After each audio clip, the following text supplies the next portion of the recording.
Good morning, student. Today we will discuss the journal proper. This is the chapter number 9. So, in this chapter, we will discuss some important journal entries which are recorded only in journal propers. In the modern time, for same nature's entries, we have to adopt a different subsidiary book. यानी कि राजे इस modern time में एक nature की जो entries है उनकी recording के लिए हमने एक अलग से सब्सिडियरी बुक लगा ली है। अगर आप बात करें कि उधार परचेज की रिकॉर्डिंग करनी है तो आपने परचेज बुक लगा ली है। अगर आपने उधार सेल की एंट्रीज नोट करनी है तो उसके लिए आपने सेल बुक लगा ली है। अगर उधार खरीदा हुआ सामान आपने वापस करना है तो उसके लिए आपने परचेज रिटर्न बुक लगा ली है। और अगर सेल किया हुआ सामान हमारे पास वापस आ जाता है तो उसके लिए आपने सेल्स रिटर्न बुक लगा ली है। तो स्पेसिफिक जनरल एंट्रीज के लिए आपने स्पेसिफिक बुक लगा ली है। लेकिन फिर भी कुछ एंट्रीज ऐसी हैं जो कि इन स्पेसिफिक बुक्स में नोट नहीं हो सकती, तो उन एंट्रियों को हम कहाँ पे नोट करेंगे? Journal proper, right. तो स्टूडेंट आपको ये बात याद रखनी है कि जो ट्रांजैक्शन ओकेजनली हैपन होती है, right, so transactions happen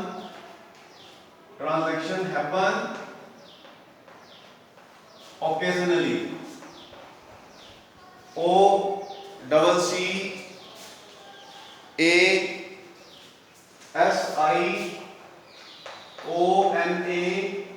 OCCASIONALLY.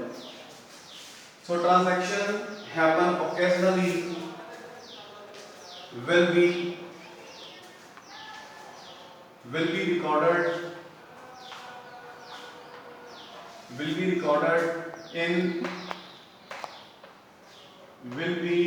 recorded in journal proper. Right.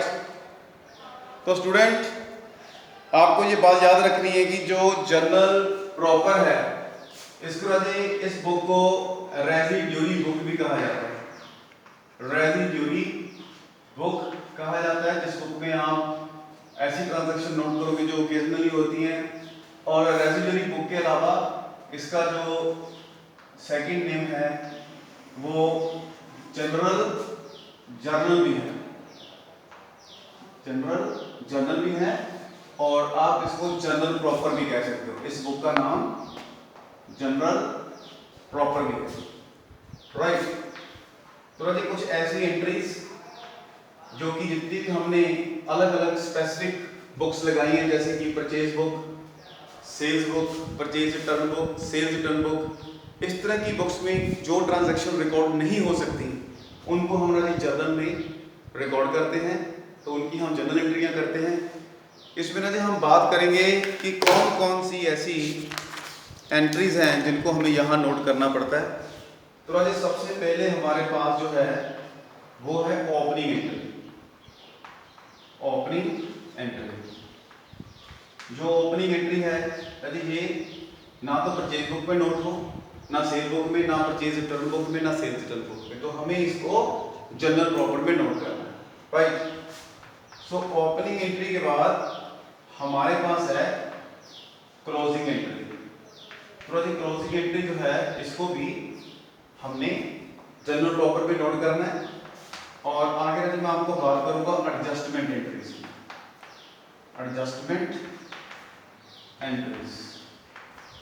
ठीक है। एडजस्टमेंट एंट्रीज के बाद मेरे पास है दैट इज रेक्टिफिकेशन एंट्रीज। सो जो रेक्टिफिकेशन एंट्रीज है उसके बारे में हम बात करेंगे, राइट। रेक्टिफिकेशन एंट्रीज,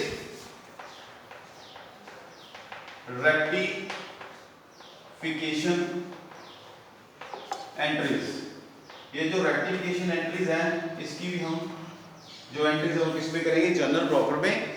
और आज इसके अलावा है हमारी ट्रांसफर एंट्रीज।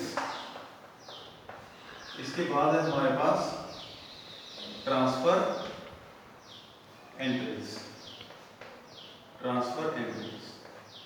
ठीक है, तो ये कुछ आपको मैं बता रहा हूं कि ये कुछ वो एंट्रीज हैं जिनको हमने ओनली एंड ओनली जो है आपके जर्नल में नोट करना है।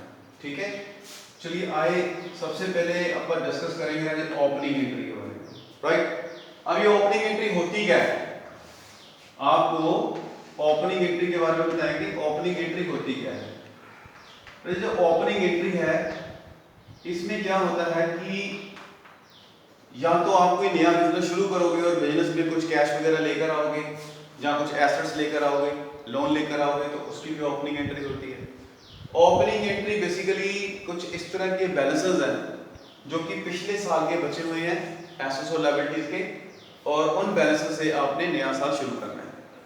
या फिर आप पहली बार नया बिजनेस शुरू कर रहे हो और कैपिटल लेके आ रहे हो। ठीक है, राइट। तो राइट, इसको आप जरा देखें।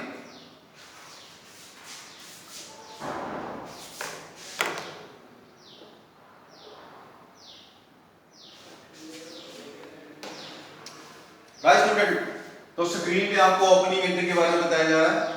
तो ओपनिंग एंट्री बेसिकली दो तरह की होगी, एक होगी एवरी ईयर और दूसरा होगा जब कोई बंदा बिजनेस नया शुरू करे। ठीक है, that means at the commencement of new business. ठीक है, तो आज मैं बात करूंगा सबसे पहले इस केस की, जब आप नया बिजनेस शुरू करोगे। जब आप नया बिजनेस शुरू करोगे तो नेचुरली है बिजनेस में आप क्या लेकर आओगे, कैश लेकर आओगे। तो आप एंट्री क्या करोगे, cash account debit to capital. और इसमें अगर आपका रूलों के अकॉर्डिंगली चले तो कैश राजे एक एसेट है, और एसेट जब भी बिजनेस में आती है आप उसको डेबिट करते हो। क्यों? क्योंकि इसका एक रूल है कि डेबिट व्हाट कम्स इन। अब ये जो कैपिटल है एक्चुअली ये पर्सनल अकाउंट है, इसके आगे पर्सन का नाम होता है। तो पर्सन ने हमें पैसा दिया तो एक्चुअली वो पर्सन गिवर है। According to personal rule credit the giver, giver को क्रेडिट करना है। पर मैं आपको प्रैक्टिकल स्टाइल से बात करूंगा कि आपने सिर्फ ये देखना है कि क्या आया और क्या गया। हमारे पास बिजनेस में कैश आया, आप डेबिट करोगे। अगर बिजनेस में कैश आएगा तो बिजनेस में एक बिल बनेगा और वो बिल ऑनर को दिया जाएगा एज ए रिसिप्ट। आप भी स्कूल में फीस जमा कराते हो और आपको क्या मिलती है, स्कूल से रिसिप्ट मिलती है। तो आपके बिजनेस से रिसिप्ट गई जिसका नाम कैपिटल रिसिप्ट है, तो वो क्रेडिट हो गया। आपके पास क्या आया, कैश, उसको डेबिट कर दिया। तो आपने क्या देखना है कि क्या आया और क्या गया। तो जब आप ये एंट्री कर रहे होते हो तो एक प्रकार से आप ओपनिंग एंट्री कर रहे होते हो। और कई बार आप अपने साथ कुछ एसेट्स वगैरह लेकर आते हो। तो मान लो कि आप बिजनेस में कैश भी लेकर आए तो आप कैश को भी डेबिट करोगे। मान लीजिए आप बिजनेस में क्या लेकर आए, फर्नीचर, तो आप फर्नीचर को भी डेबिट करोगे। मान लो आप बिजनेस में क्या लेकर आते हो, अपने घर से बिल्डिंग लेकर आते हो, तो आप बिल्डिंग को भी क्या करोगे, डेबिट करोगे। और जितनी भी ये तीनों चीजें लेकर आए हो, सपोज करो कि इनकी अमाउंट कितने हैं, कैश 10,000 का, फर्नीचर 20,000 का, और आपके पास बिल्डिंग सपोज 1 लाख की है। तो ये सारे के सारे अमाउंट ऐड कर लो, 1,30,000 की क्या मानी जाएगी कि आप बिजनेस में कैपिटल इन्वेस्ट कर चुके हो। तो इसको भी क्या बोला जाएगा, ओपनिंग एंट्री। क्या बोला जाएगा, ओपनिंग एंट्री। तो चलिए स्टूडेंट, अब मैं यहाँ पे आपको सॉल्व करके दिखा रहा हूँ इलस्ट्रेशन 1। तो यहाँ पे आपको दिखाई दे रहा है, मैं आपको करवाने जा रहा हूँ इलस्ट्रेशन 1, और मेरे पास चैप्टर का नाम है, चैप्टर नंबर है 9। तो चैप्टर नंबर 9 के पेज नंबर 9.3 पे, तो इसका जो पेज नंबर है 9.3। तो पेज नंबर 9.3 पे हमने क्या करनी है, ओपनिंग एंट्री पास करनी है। और मेरे पास क्वेश्चन में लिखा हुआ है कि Ramdas started business on January 1st 2020 with his own cash 20,000, furniture 12,000, stock of the goods 26,000, motor van 15,000, he also borrowed 30,000 from his brother Shyamlal. तो राजे इतने आइटमों से आपका जो बिजनेस है वो स्टार्ट हुआ है, तो आपने एक जनरल एंट्री करके दिखानी है। आपका फॉर्मेट वही है, डेट, पर्टिकुलर, एलएफ, डेबिट और क्रेडिट, डेबिट और क्रेडिट, एलएफ। यहां पे आ गया आपके पास पर्टिकुलर और यहां पे आ गया आपके पास डेट। तो राजे क्वेश्चन में 2020 और Jan 1 को एक पार्टनर ने बिजनेस में कैश इंट्रोड्यूस किया और कुछ उसने क्या लिया है, बैंक से लोन। तो कैश वो लेकर आया है राजे, आपका कैश लेकर आया है वो बिजनेस में 20,000 और उसने लोन लिया है 30,000। तो इसका मतलब बिजनेस में कैश कितना आया, 50,000। तो कैश को आपने डेबिट कर दिया, इसमें 30,000 का लोन है। तो जब आप लोन लोगे तो आपको बैंक वालों को कुछ सिक्योरिटी वगैरह भी जमा करानी होगी। तो आपको बैंक लोन क्या करना है, क्रेडिट करना है, कितने से, 30,000 से। और अगर आप रूलों के अकॉर्डिंगली देखें तो bank loan as a personal account ये गिवर है, और एज ए गिवर तो क्या करते हैं आप रूलों के अकॉर्डिंगली क्रेडिट। और अगर आप मॉडल रूलों की बात करें तो एज ए लायबिलिटी इसको क्या करना है, क्रेडिट, क्योंकि बिजनेस में एसेट डेबिट के रास्ते से आती है और लायबिलिटी क्रेडिट के रास्ते से।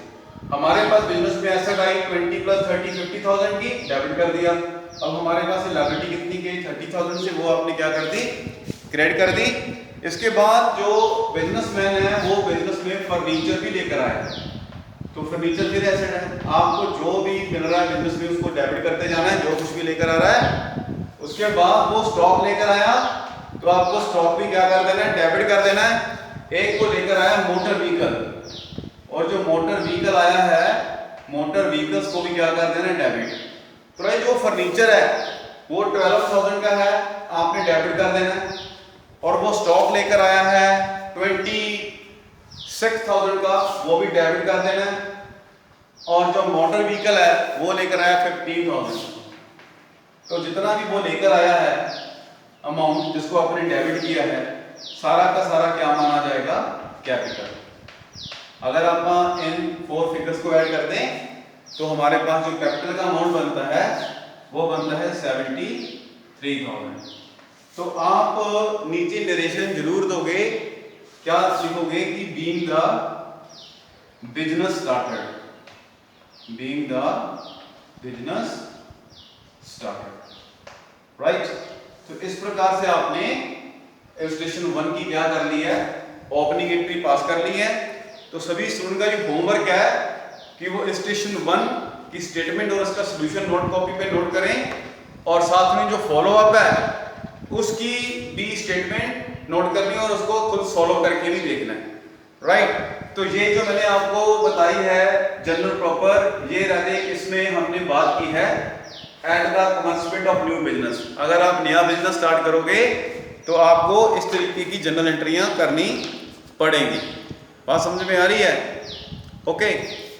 तो कई बार क्या होता है कि हम रेडीमेड बिजनेस खरीदते हैं। अगर आप रेडीमेड बिजनेस खरीदोगे तो आपके पास कुछ एसेट्स आएंगी और साथ में कुछ क्या आएंगी, लायबिलिटीज आएंगी। तो एक क्वेश्चन आप छोटा सा करेंगे जिसमें आपने एक बिजनेस खरीदा है, तो देखते रहिए इधर। तो अभी आप करने जा रहे हैं एग्जाम्पल नंबर 2, एग्जाम्पल नंबर 2 करने जा रहे हैं, राइट। तो एग्जाम्पल नंबर 2 जो है वो आपके चैप्टर नंबर 9 की पार्ट है, और इसका जो पेज नंबर है, बुक का पेज नंबर, अगर आप बात करें तो बुक का पेज नंबर है आपका 9.4। तो 9.4 में आपने एंट्री पास करके दिखानी है। स्ट्रक्चर आज आपने तैयार कर लेना है। यहां पे डेट है, डेट के बाद पर्टिकुलर, एलएफ, डेबिट और क्रेडिट। तो इलस्ट्रेशन सेकंड में क्या लिखा हुआ है कि Bharat purchased running business of Abhimanyu of 1 Jan 2019। तो आज 1,50,000 का उन्होंने बिजनेस खरीदा है, राइट। अब इसमें है क्या कि आपको कुछ एसेट्स मिली हैं और कुछ मिली हैं लायबिलिटीज। तो जब आपने बिजनेस खरीदा तो आपने बिजनेस में क्या कुछ लिया, आपके पास मशीनरी, जो रनिंग बिजनेस है उसकी मशीनरी आई है आपके पास। इसके बाद आज आपके पास स्टॉक आया है, स्टॉक। तो जो जो चीजें आपके पास आ रही हैं एसेट, सबको डेबिट करना है। और आपके पास फर्नीचर आ रहा है, क्या आ रहा है, फर्नीचर आ रहा है, उसको भी डेबिट करना है। इसका अमाउंट जो है वो है 75,000 एक, इसके बाद 40,000 एक, और साथ में इसका अमाउंट बनता है 60,000 जो आपके फर्नीचर का है। इसके बाद आपको कुछ लायबिलिटीज भी बिजनेस में मिली है, जिसमें मैं बात करूंगा कैरेक्टर की। ये जो कैरेक्टर है जिनको आपने पैसे देने हैं राजे, वो 12,000 रुपीज के आपको मिले हैं कैरेक्टर, और एक आपको बैंक लोन भी है। तो लायबिलिटी आपको मिली है बैंक लोन की। अब ये जो बैंक लोन की लायबिलिटी है वो आपको मिली है 28,000 की। कितने की? 28,000 की। आपने बिजनेस कितने का खरीदा वो अमाउंट राजे कैपिटल में डालनी है। आपने ये बिजनेस खरीदा 1,50,000 का। अब इस क्वेश्चन में क्या है कि अगर आप एसेट में से लायबिलिटियां माइनस कर दो, ठीक है, तो आपका जो अमाउंट बनता है वो 1,50,000 नहीं बनता, ठीक है। यानी कि आपने पैसे ज्यादा पे कर दिए। उसका रीजन क्या है? उसका रीजन है कि 15,000 आपकी डेबिट साइड में क्या है, कम आ रहा है। दैट मींस आपने कितने पैसे फालतू पे किए? 15,000। तो राजी उसको गुडविल में डालना है, राइट। अगर आपकी लायबिलिटी साइड ज्यादा आए, एसेट साइड कम आए, तो इसका मतलब है कि आपने ज्यादा पैसे पे किए हैं। तो जो 15,000 है वो आपने किस में डालना है? डेबिट साइड में, गुडविल में। अगर आपकी डेबिट साइड कम आए तो पैसा गुडविल में डाला जाएगा, ठीक है। तो आप यहां पे लिखेंगे कि being the running business purchase, being the running business purchased by rupee 1,50,000। तो राजे उम्मीद है कि आपको ये जो मैंने जर्नल करवाया है वो आपको समझ में आ गया होगा। इसमें मैंने ओपनिंग एंट्री करवाई है, और ओपनिंग एंट्री से आपको ये क्लियर हो गया होगा कि इसमें हम कुछ एसेट्स को डेबिट करते हैं, कुछ लायबिलिटीज को क्रेडिट करते हैं। अगर आपकी लायबिलिटी साइड ज्यादा है और एसेट साइड कम है तो आप यहाँ पे गुडविल का एक वर्ड लिखोगे, एसेट क्रिएट करोगे गुडविल, और उतना पैसा आप गुडविल के नाम डाल दोगे। बट अगर आपकी डेबिट साइड ज्यादा, लायबिलिटी साइड कम है, तो आपको पर्टिकुलर में एक लायबिलिटी क्रिएट करनी है जिसका नाम होगा कैपिटल रिजर्व, और उसका पैसा जितना कम आ रहा है वो आपने अपनी तरफ से वहां पे डाल देना है, ठीक है। और एक चीज आपको याद रखनी है कि इसका जो सेकंड पार्ट है, सेकंड पार्ट में क्या है कि आप एक नया बिजनेस स्टार्ट नहीं कर रहे, बल्कि आपका बिजनेस ऑलरेडी स्टार्टेड है। तो पिछले साल कुछ एसेट्स और लायबिलिटीज के बैलेंस बच गए हैं, उन एसेट्स और लायबिलिटीज के बैलेंस की आपने न्यू ईयर में क्या करनी है? ओपनिंग एंट्री पास करनी है। तो जब आपके पास पिछले साल की एसेट्स और लायबिलिटीज बची हो, उससे न्यू ईयर में एंट्रीज किस तरह की जाएगी, इसके लिए रजा अपन नेक्स्ट वीडियो देखेंगे।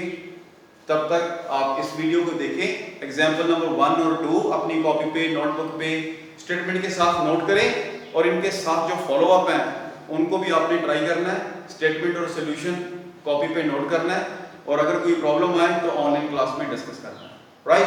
Thank you. आज थोड़ा कॉन्फिडेंस ज्यादा लगा है।